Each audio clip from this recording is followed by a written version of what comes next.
Magbalik loob ka sa Panginoon at ikay kanyang tatanggapin ng walang pagdududa. Yan ay isa sa mga makikita natin na lesson sa tinatawag nating prodigal son o ang alibughang anak na isang parabola. Ang parabola ay ginagamit ni Hesus Kristo nung siya ay nagtuturo sa mga bundok, sa gilid ng dagat, etc. Ginagamit niya ang mga kwentong ito upang sa ganon magbigay siya ng aral sa mga taong nakikinig at nanonood sa kanya. Ang parabola sa lesson natin sa mga Pilipino ay ito ay mga kwentong mula sa Biblia, kung saan, sabi ko nga kanina, ginagamit ni Jesus Christ sa kanyang pangangaral. At ito'y nagtataglay ng maraming talinghaga.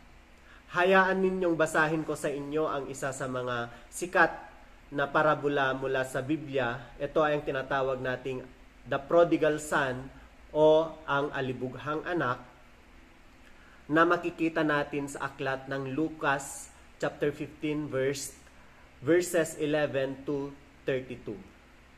Sabi niya, may isang lalaking may dalawang anak na lalaki. Ang nakababatang anak ay nagsabi sa kanyang ama, "Ama, ibigay mo sa akin ang bahagi ng mga ari-arian na nauukol sa akin." Binahagi ng ama sa kanila ang kaniyang kabuhayan. Lumipas ang ilang araw, pagkatipon ng lahat ng sa kanya, ang nakababatang anak na lalaki ay umalis. Nagtungo siya sa isang malayong lupain at doon nilustay ang kanyang ari-arian. Siya ay namuhay ng magulong pamumuhay. Ngunit nang magugol niya ang lahat, nagkaroon ng isang matinding taggutom sa lupaing iyon at nagsimula siyang mangailangan. Humayo siya at sumama sa isang mayaman o mamamayan ng lupaing iyon. At siya ay sinugo niya sa mga bukirin upang magpakain ng mga baboy. Mahigpit niyang hinangad na kumain ng mga bunga ng punong kahoy na ipinakakain sa mga baboy sapagkat walang sinumang nagbibigay sa kanya.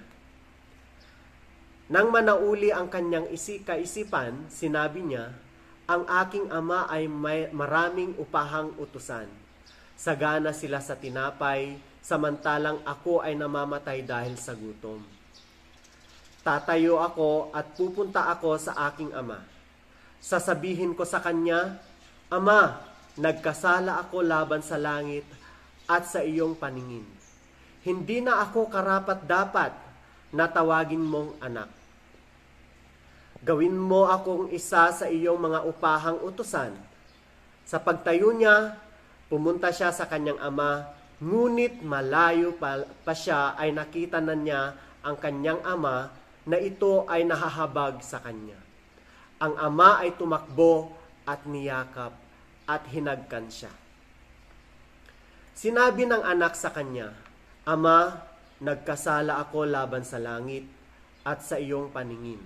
Hindi na ako karapat-dapat na tawagin mong anak." Gayunman, sinabi ng ama sa kanyang mga alipin, "Dalhin ninyo ang pinakamainam na kasuotan at isuot ninyo sa kanya. Magbigay kayo ng singsing para sa kanyang kamay at panyapak para sa kanyang mga paa. Magdala kayo ng pinatabang guya at katayin ito. Tayo ay kakain at magsasaya. Ito ay sapagkat ang anak kong ito ay namatay at muling nabuhay. Siya ay nawala at muling natagpuan." Sila ay nagsimulang magsaya. At ang nakatatanda niyang anak ay nasa bukid. Nang siya ay dumarating at malapit na sa bahay, nakarinig siya ng tugtugin at sayawan. Tinawag niya ang isa sa kanyang mga lingkod. Tinanong niya kung ano ang ibig sabihin ng mga bagay na iyon. Sinabi ng lingkod sa kanya, "Dumating ang kapatid mo, nagpakatay at ng pinatabang guya ang iyong ama sapagkat ang kapatid mo ay natanggap niyang ligtas at malusog." Nagalit siya at ayaw niyang pumasok. Dahil dito, lumabas ang kanyang ama at namanhik sa kanya. Sumagot siya sa kanyang ama at sinabi niya, "Narito, naglingkod ako sa inyo ng maraming taon. Kahit minsan ay hindi ako sumalangsang sa iyong utos. Kahit minsan ay hindi mo ako binigyan ng maliit na kambing upang makipagsaya akong kasama ng aking mga kaibigan. Nang dumating itong anak mo, nagpakatay ka para sa kanya ng pinatabang guya. Siya ang nag-aksaya ng iyong kabuhayan kasama ng mga patutot. Sinabi ng ama sa kanya, "Anak, lagi kitang kasama at lahat ng akin ay sa iyo." Ang magsaya at magalak ay kailangan sapagkat ang kapatid mong ito ay namatay at muling nabuhay. Siya ay nawala at muling natagpuan. At yan ang kabuuan ng parabulang ang alibughang anak or the prodigal son. Ito ay makikita natin sa Luke chapter 15 verses 11 to 32. Basahin nyo na lang ulit. So, ang the prodigal son ay may tatlong tauhan na makikita natin dito. Ano nga ba ang sinisimbolo ng tatlong ito? Ito ay ang tatay, anak at ang panganay na anak. Ang sinisimbolo dito ng tatay ay ang ating Panginoon. He is always with us and is still waiting for us. Inaantay tayo palagi na bumalik o magbalik loob sa Kanya. He is always happy and thankful that we are back to life. So yun yung mga simbolismo ng tatay dito na sinisimbolo niya ang ating Panginoon na anumang oras tatanggapin niya tayo mula sa pagkakasala. Basta matuto lang tayong humingi ng kapatawaran at magbalik loob sa Kanya. Pangalawa dito po ay ang panganay na anak. Ang panganay na anak dito makikita natin yung pagiging siloso. Parang bakit mo pinagkatay ng pinatabang guya or baka kasi yun pinatabang baka yung anak na yan nilustay niya nga yung pera mo pati yung kayamanan mo sa mga walang halagang mga bagay-bagay. So ang sinisimbolo nito ay ang mga pariseyo o yung mga mapanghusgang tao noon sa Bible. Kung ititignan natin ngayon, sila yung mga taong self-righteous.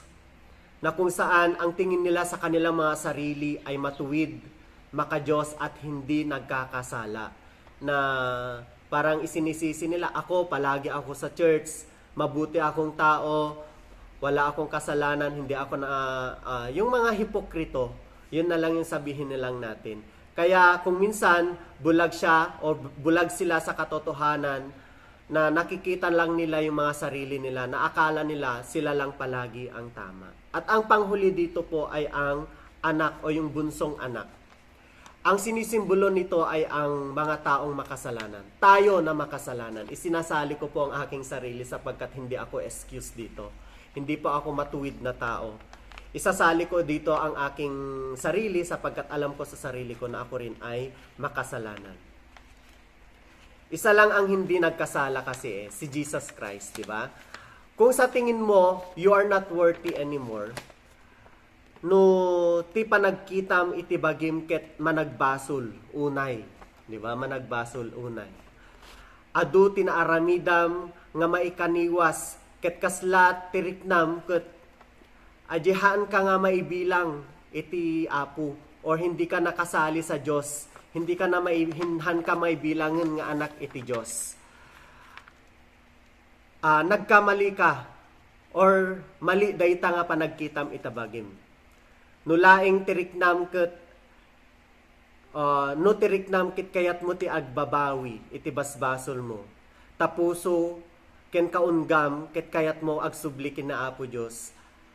Ni Apo tayo ket silulukat itiridawan na or silulukat isuna tapno pastrikin na tayo, and He is always willing to accept us.